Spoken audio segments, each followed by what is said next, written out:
I'm a straight white man, and when I walk into a room, no one questions my identity. They assume I am a straight white man. In reality, I am a transgender man. Yes, white. Yes, I identify as straight. But there's that piece that people don't see unless I choose to share that.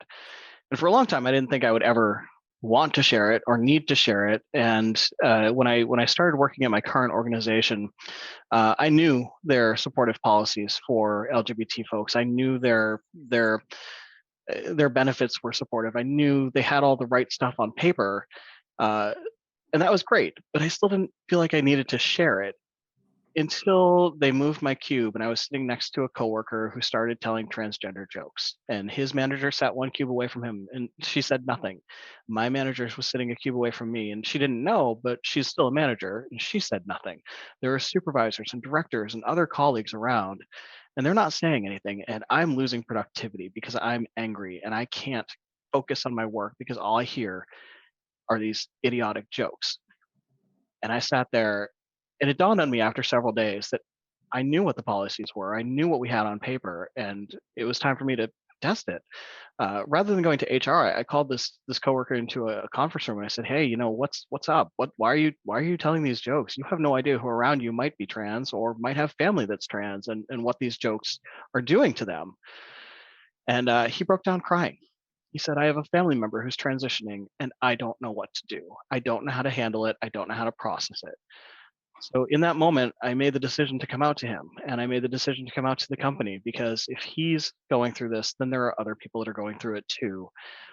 So I let him ask me any questions that he wanted to ask, and really just we sat in that conference room for almost 2 hours, and he just talked and asked questions. And he went from being someone that didn't have any problem telling inappropriate trans jokes to being one of the strongest allies that I have in the company.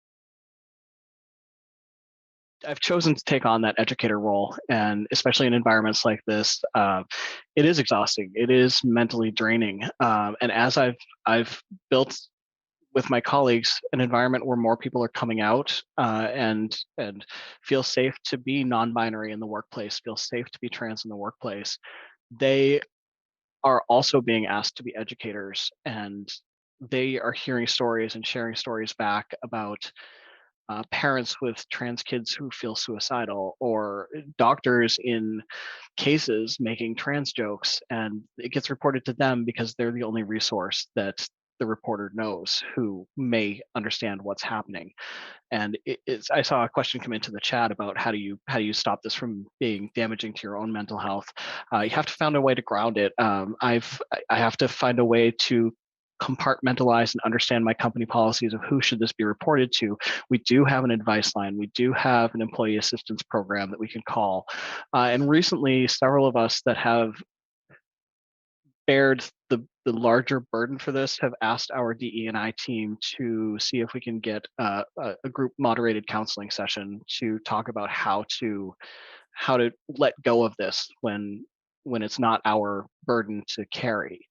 Uh, but it's not easy, and some of them hit you harder than others, and some of them you just want to help. I never want to tell someone no when they ask questions, because I don't want them to turn away or assume that they're closed off from our community. I want them to be able to come and ask the questions, but there are sometimes I would like to just say, not today.